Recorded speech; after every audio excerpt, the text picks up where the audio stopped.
నమస్తే. రాష్ట్రంలో ఉన్న ప్రభుత్వ పాఠశాలలకి చాక్ పీసులు ఇయ్యడానికి పైసలు లేవు, కొనుక్కోవడానికి డస్టర్లు కొనడానికి నిధులు లేవు, పోలీసు బండ్లకు డీజిల్లు పెట్రోలు పోయడానికి బిల్లులు చెల్లించడానికి డబ్బులు లేవు. ఏకంగా జిల్లాలలో అయితే ఇప్పుడు కరీంనగర్ ఇట్లాంటి కొన్ని జిల్లాలను అయితే వాళ్ళొక డెస్పరేట్ డెసిషన్ తీసుకున్నారు. మేమిక మా బిల్లులు అంటే కోట్లలో బకాయిలు పడి ఉన్నాయి కాబట్టి మాకు ఆ పైసలు ఇస్తే తప్ప మేమిక నుంచి పోలీసు బండ్లకు అంటే మీన్స్ తిరుగుతుంటాయి కదా రక్షక వాహనాలకు డీజిల్ పెట్రోల్ పోయమన్నారు. ఇక ఈడ సాంఘిక సంక్షేమ హాస్టల్లో పెట్టే భోజనాల సంగతి చూస్తుంటే మొత్తం పురుగులు పట్టేసి రోజుకు ఒక విషయం బయటకు వస్తుంది. మరొక వైపు న్యూట్రిషన్ కిట్లు ఎక్కడ పోయినాయో తెలియదు. ఇలా గాంధీ హాస్పిటల్లోనే డేటా బయటకు వచ్చింది. పిల్లలు పుడుతున్న పిల్లలు ఎందుకు అనంటే న్యూట్రిషన్ లోపాలతోటి ఆ పిల్లలు పుట్టి చచ్చిపోవడం జరుగుతుంది. ఇట్లా ఒకటి కాదు రెండు కాదు. పోనీ అబ్బా మనము 6 గ్యారెంటీలు చెప్పినాము, అందులో 13 అంశాలకు డబ్బులు ఏమైనా చెల్లించినామంటే అది లేదు. ఆల్రెడీ రైతు భరోసా లేదు. రైతు భరోసా కింద 11,500 కోట్ల దాకా అది ఎగవేత చేసిరు. తర్వాత పంట నష్టపరిహారం కింద అదొక 500 కోట్లు, దాని తర్వాత రిమైనింగ్ రుణమాఫీ కింద ఇంకొక 13,000 కోట్లు. ఇవన్నీ ఎక్కడ పోయినాయో తెలియదు. మళ్ళీ ఇవన్నీ పెండింగే ఉన్నాయి. అవి కాక అంటే మొన్నటి వరకు లబోదీబో అని మొత్తుకొని అప్పుల పాలు చేసిరు, రాష్ట్రాన్ని అప్పుల కుప్ప చేసిరు అని మాట్లాడుకుంటూ వచ్చిన ఈ మహానుభావులు, ప్రతి మనిషి మీద ఇంత అప్పు ఉందని చెప్పిన వాళ్ళు మరి ఇవాళ ఎందుకు నోరెత్తుతలేరు? ఇప్పటికీ ఈ 9 నెలల పాలనలోనే తెలంగాణలో ఉన్న ప్రతి బిడ్డ పైన నెత్తిపైన ఉన్న అప్పు ఎంతయ్యా అంటే 17,873 రూపాయల అప్పు ఉంది. ఇప్పటి వరకే. ఇప్పుడు ఎవరు మాట్లాడారు? ఎక్కడనే నేను చెప్తున్నా కదా, అందుకే చాక్ పీసులకు పైసలు లేవు కానీ అప్పు మాత్రం ఇంతుంది. కాంగ్రెస్ ప్రభుత్వం అప్పు తెచ్చింది ఎంత అయితే 71,495 కోట్లు తెచ్చింది. ఏది మళ్ళీ మనకు వచ్చే లిక్కర్ నుంచి ఆదాయం కావచ్చు, ట్యాక్స్ రూపంలో వచ్చే కావచ్చు, ఇవి కాకుండా తెచ్చిన అప్పులు టార్గెట్ దాటేసి ముందుకు ఆల్రెడీ అంటే ఎప్పుడో టార్గెట్ దాటేసింది. అంటే ప్రతి నెల ఎంత తెచ్చుకోవాలని అప్పును ఆ టార్గెట్ కూడా దాటేసింది. 285 రోజుల్లో ఆర్బీఐ నుంచి తెచ్చినవి ఎంతైనా అంటే 46,618 కోట్లు ఆర్బీఐ నుంచి తెచ్చినవి. ఏది ఈ 285 రోజుల్లో. దాని తర్వాత కార్పొరేషన్లకు గ్యారంటీల రూపంలో ఎంత 24,877 కోట్లు. ఇంకా ప్రతి తెలంగాణ బిడ్డపై ఇప్పుడు పడ్డది ఎంత 17,873 రూపాయలు పడింది. దేనికి లేవు మళ్ళీ నిధులు ఇవ్వాలి, దేనికి లేవు. ఒక కౌలు రైతులకు పైసలు ఇచ్చిరా అంటే ఇవ్వలేదు, రైతు కూలీలకు ఇచ్చిరా అంటే ఇవ్వలేదు, తులం బంగారం మీద చెప్పిరు అది ఇచ్చిరా అంటే అది ఇవ్వలేదు, మహిళలకు స్కూటీలు చదువుకునే పిల్లలకు డిగ్రీ చదువుకునే పిల్లలకి స్కూటీలు అన్నారు అవి ఇచ్చిరంటే అది ఇవ్వలేదు, పోనీ నిరుద్యోగ భృతి ఏమని ఇచ్చిరంటే అది ఇవ్వలేదు. దేనికి ఒక్క వీళ్ళు చెప్పేది వీళ్ళ ముందున్న అస్త్రం ఏమైనా ఉందంటే ఒక్క ఫ్రీ ఆర్టీసీ బస్సుకు సంబంధించి తప్ప. అది మహిళలు వద్దని కూడా చెప్తున్నారు. ఎవరికైతే అవసరమో మహిళలలో వాళ్ళకే ఇవ్వండి అనేసి కూడా చెప్తున్నారు. ఇలా కూర్చొని మహిళలు అసలు మీరు కొందరు మాట్లాడుతుంటారు, అవగాహన ఉండి మాట్లాడుతున్నారు, అవగాహన లేక మాట్లాడతారో చాలా సంతోషంగా ఉన్నారంటే ఆర్టీసీ బస్సు ఎక్కి. ఎట్లా సంతోషంగా ఉంటారు? జుట్లు పట్టి కొట్టుకుంటున్న నేపథ్యం కనపడుతుంటే ఫ్రీ ఎవరికి అవసరం ఉందో నిజంగానే ఓ 10,000 రూపాయల శాలరీకి పనిచేస్తుంటారు. హౌస్ కీపింగ్లో కానీ హాస్పిటల్స్లలో ఆయాలు కావచ్చు, హౌస్ కీపింగ్స్ కావచ్చు, చిన్న జీతాలకు పనిచేసే రిసెప్షనిస్టులు కావచ్చు, ఎక్కడెక్కడి నుంచో గ్రామాల నుంచి వచ్చి ఇంటి అద్దెలు కూడా చెల్లించుకోలేక బస్ ఛార్జీలు కూడా చెల్లించుకొని పరిస్థితిలో ఉన్న వాళ్ళకి ఏదైనా స్లిప్స్ జారీ చేస్తే లేదంటే పాసులు జారీ చేస్తే అది మిగతా వాళ్ళకు అంటే బేరబుల్ వాళ్ళకి ఇవ్వాల్సినంత అవసరం ఏముంది? ఇలా గవర్నమెంట్ జాబులు చేస్తూ లక్షలు జీతాలు తీసుకుంటున్న వాళ్ళకు కూడా ఫ్రీ బస్ దేనికి? ఇవాళ ఈ ఫ్రీ బస్ వల్ల కొంతమంది ఉపాధిని కోల్పోయారు. ఎవరో తెలుసా? ఎవరికైతే ఈ లేడీ ఆఫీసర్స్ ఉన్నారు కదా వాళ్ళకి కార్లు ఉంటుండే. సపోజు హైదరాబాద్కు కొన్ని 50 కిలోమీటర్ల డిస్టెన్స్ నుంచో లేకపోతే 100 కిలోమీటర్ల డిస్టెన్స్ నుంచి వచ్చేవాళ్ళు కారుకు ఒక డ్రైవర్ని పెట్టుకొని వస్తుండే. ఇవాళ ఫ్రీ బస్ పుణ్యం అంటే ఏమైంది తెలుసా? అసలు కారు నాడ పడేసి నిమ్మలంగా బస్సు ఎక్కొస్తున్నారు. ఇవాళ పాపం అక్కడ ఆ ఉపాధి పోయింది కదా వాళ్ళకి, ఆ డ్రైవర్లకు పాపం ఈరోజు ఉపాధి లేకుండా చేసిరు కదా. ఇప్పుడు ఎన్నోసార్లు చెప్పినాం, ఈ వీడియోలు చూస్తే రిపీటెడ్గా ఉన్నాయి. ఛార్జీలు పెట్టుకునే స్తోమత ఉన్న వాళ్ళకు కూడా అసలు ఫ్రీ బస్ ఎందుకు? ఫ్రీ బస్ అసలు ఉద్దేశం ఏంది? అంటే గుడులు గోపురాలకు ఆలయాలకు తిరగడానికి ఫ్రీ బస్సులా? ఎవరికి నిజంగానే ఆ నెలకు ఆ 2-3 వేల రూపాయలు మిగిలితే ఆ 2-3 వేల రూపాయలు ఇంటి సరుకులకో పిల్లగాని ఫీజుకో దేనికో అవుతాయి అనుకున్న వాళ్ళకి యూజు. ఈరోజు మీరు ముందు పెడుతున్న అంశం ఒక్క ఫ్రీ బస్సు. ఆ ఫ్రీ బస్ తప్పితే ఈరోజు ఫ్రీ కరెంట్ అంటున్నారు. ఈ ఫ్రీ కరెంటుకు సంబంధించి రాష్ట్రంలో ఎంతమందికి ఫ్రీ కరెంట్ ఇస్తున్నారన్న ఒక డేటాని ఇంతవరకు మీరు ఇచ్చారా? 500 రూపాయలకు సిలిండర్. నిజంగా 500 రూపాయల సిలిండర్ ఇవ్వాలనేది ఫ్రీగా, అంటే 500కే ఇవ్వాలనుకుంటే ఇంటికి వచ్చి గ్యాస్ ఇస్తేప్పుడు కేవలం 500 రూపాయలు తీసుకెళ్ళాలి. అందరూ అదే చెప్తున్నారు. మీరు వెళ్ళి మీ ప్రజాప్రతినిధులు కానీ మీ మంత్రులు కానీ ఎప్పుడైనా వెళ్ళి ఒకసారి రాష్ట్రంలో ఉన్న ఎవరినైనా వెళ్ళి పలకరించండి. అది మహిళలను పలకరిస్తారా, రైతులను పలకరిస్తారా, విద్యార్థులను పలకరిస్తారా, ఉద్యోగులను పలకరిస్తారా, గవర్నమెంట్ స్కూళ్ళలో చదువుకునే పిల్లల్ని పలకరిస్తారా? ఎవరినైనా పలకరించి మీరు ఒపీనియన్ తీసుకోండి, మా ప్రభుత్వంలో ఎట్లున్నారు అనేది.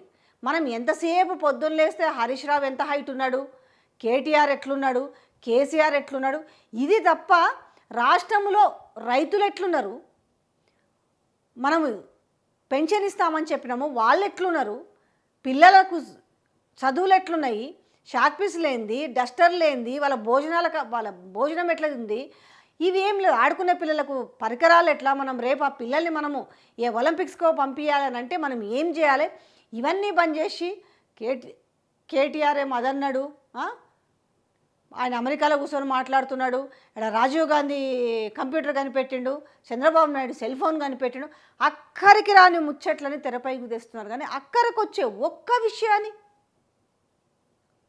అప్పుల కుప్పగా ఇప్పుడు ఎదుటోడి మీద మీరు ఒక తప్పు నేర్చారు, వాళ్ళు తప్పు చేసిర్రు, రాష్ట్రాన్ని అంతా అస్తవ్యస్తం చేసిర్రు అని చెప్పారు.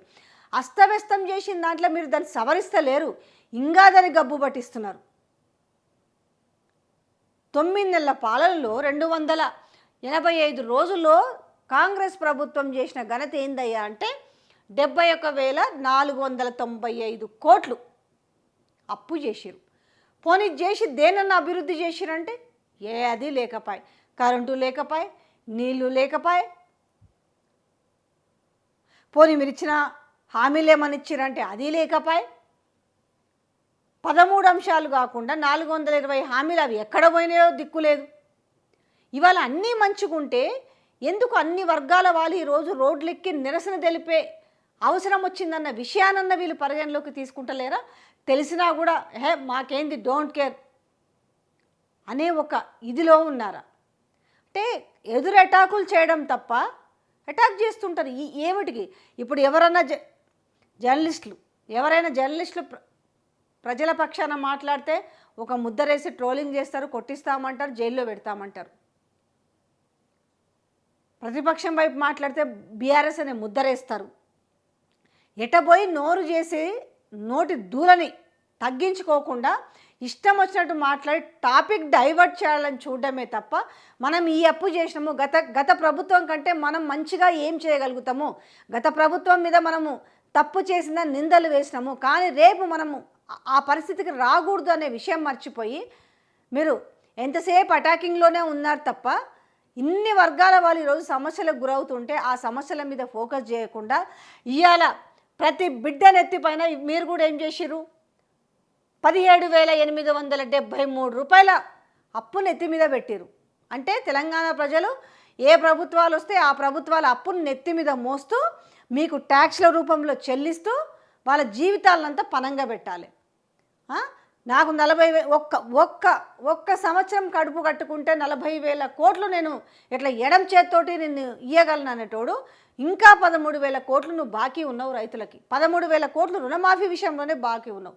మీద నువ్వు ఇవ్వాల్సిన ఏవి కౌలు రైతులు కావచ్చు, లేకపోతే రైతు కూలీలు కావచ్చు, గిట్టుబడి బోనస్ కింద 500, అవి కాకుండానే రైతులకు రేవంత్ రెడ్డి ఇవ్వాల్సిన పైసలు అక్షరాల 25,000 కోట్లు ఉన్నాయి.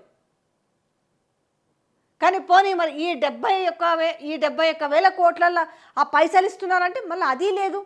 పోనీ ఎవరైనా వాళ్ళ బాధను తెరపైకి తీసుకొద్దామని అంటేనేమో మమ్మల్ని దుమ్మెత్తిపోస్తున్నారు. సో తెలంగాణ ప్రజలారా, రాష్ట్రం ఎటు పోతుందో చూడండి, ఎట్లా ఆగమవుతుందో చూడండి. ఎంతసేపు మనం సోనియా గాంధీ భజన, రాజీవ్ గాంధీ భజన. అసలు రాజీవ్ గాంధీ గురించి చేసిన పనులు చెప్పడం చేత కాదు, చేయని వాటిని గురించి తెలుసుకోవడం సన్నాసి. మళ్ళీ ఈ మాటలు మళ్ళీ ఏమంటావు, నాకు వ్యక్తిగతంగా గౌరవం ఇవ్వకపోతే మాయే, నా కృషి కన్నా గౌరవం ఏంటంటారు. మరి మీరేమో మళ్ళీ సన్నాసులు అది ఇది. ఎవరికి స్వీయ నియంత్రీకరణ ఉండాల్సింది ఎవరికి? ఫస్టు మీరు ప్రజాప్రతినిధులు, మీకు ఉండాల్సింది పోయి మీరే అట్లా దారి తప్పి మాట్లాడి, మీరే అట్లా నోరు అదుపు తప్పి మాట్లాడితే ఇంకా మిగతా వాళ్ళు ప్రజలు ఏం చూసుకోవాలి? ఇప్పుడు మీరు మాట్లాడిన మాట ఏంది, రాజీవ్ గాంధీ కంప్యూటర్ కనిపెట్టారా సన్నాసి అంటే రాజీవ్ గాంధీని సన్నాసి అన్నారా మీరు? కనీసం మీకు ఎక్కడ కామా పెట్టాలో, ఎక్కడ ఫుల్ స్టాప్ పెట్టాలో కూడా తెలియదు. రాజీవ్ గాంధీ కంప్యూటర్ కనిపెట్టలేదన్న విషయం మీకు అంతకన్నా ఎక్కువ తెలియదు. అంటే ఇంకా తెలంగాణ ప్రజలకు ఇవాళ అందరు చదువుకొనే ఉన్నారు పిల్లలు. ఇలా మనం ఏది చెప్తా తినలేక లేరు. ఇట్లా పట్టుకొని ఇట్లా గూగుల్లో కొడితే తెలుస్తుంది, సెల్ ఫోన్ ఎట్లొచ్చింది, మనకు బల్బ్ ఎట్లొచ్చింది, కంప్యూటర్ ఎట్లొచ్చింది. కనీసం అదన్నా చదువుకోనో లేకపోతే అది తీసుకొని వచ్చి మాట్లాడితే బాగుంటుంది. ఈరోజు మీరు చేసిన అప్పులు మాట్లాడరు, ఏమన్నా మాట్లాడితే వాళ్ళు చేసిన అప్పులకు మేము మిత్తిలు కడుతున్నామంటారు. అంటే ఎంతసేపు ఎదుటోడి మీద నెట్టేసి మనం ప్రజలకు ఇవ్వాల్సిన వాటిని ఎస్కేప్ కావాలి. కానీ రేవంత్ రెడ్డి బాగా చేసిండని మాత్రం అందరూ ఆహా ఓహో అనేసి అందరు మళ్ళా మిమ్మల్ని అప్రిషియేట్ చేయాలి. అప్రిషియేట్ చేసే పరిస్థితులు లేరు. మాకెందుకు ఈ శని పట్టింది అనేసి వాళ్ళు బాధపడుతున్నారు. అవసరం వస్తే ఎప్పుడెప్పుడు తరిమి కొట్టాలని చూస్తున్నారు. మీకు అర్థమై ఉండాలి కనీసం. ఎప్పుడైతే పార్లమెంట్ ఎలక్షన్స్లో మీకు 8 సీట్లు వచ్చినాయో అప్పుడే మీ పరిస్థితిని సవరించుకోవాల్సింది పోయి ఇంకా మీరు అదే అబద్ధపు ప్రచారాలతోటి ప్రతిపక్షంలో ఎట్లయితే ఉన్నామో అట్లనే బిహేవ్ చేస్తామనే నేపథ్యంలో ఉన్నప్పుడు మాలాంటి వాళ్ళం పాయింట్ టు పాయింట్ తీసుకొచ్చి బయట పెడతాం. సో అందుకే తెలంగాణ ప్రజల అప్రమత్తంగా ఉండండి. ఈరోజు మీకు అన్ని వర్గాల ప్రజలు కూడా వెనక్కి నెట్టబడుతున్నారు. ఈరోజు ఒక్క వర్గం కాదు, విద్యార్థులు, మహిళలు, రైతులు, వృద్ధులు 2,000 రూపాయల పెన్షన్ 4,000 ఇస్తారంటే పాపం నిజమే అనుకున్నారు. దివ్యాంగులకు 6,000 రూపాయల పెన్షన్ ఇస్తారంటే నిజమే అనుకున్నారు. రైతులకు బోనస్ ఇస్తారు 500 రూపాయలంటే అది నిజమే అనుకున్నారు. కౌలు రైతులకు మీరు ఎంత ఇస్తామన్నారు? 12,000 ఇస్తామంటే 15,000 రూపాయలు ఇస్తామని నిజమే అనుకున్నారు. రైతు కూలీలకు మీరు 12,000 రూపాయలు ఇస్తామంటే నిజమే అనుకున్నారు. ఆటో వాళ్ళకు మా జీవితం పోయింది, మా బాధలు ఇట్లా ఉన్నాయంటే పైసలు ఇస్తామని చెప్పారు కదా, వాళ్ళకు కూడా సంవత్సరానికి 10,000 అవి ఎక్కడ పోయినాయో తెలియదు. అమ్మాయిలకు చదువుకునే అమ్మాయిలకు స్కూటీలు ఇస్తామని చెప్పారు, అవి ఎక్కడ పోయినాయో తెలియదు.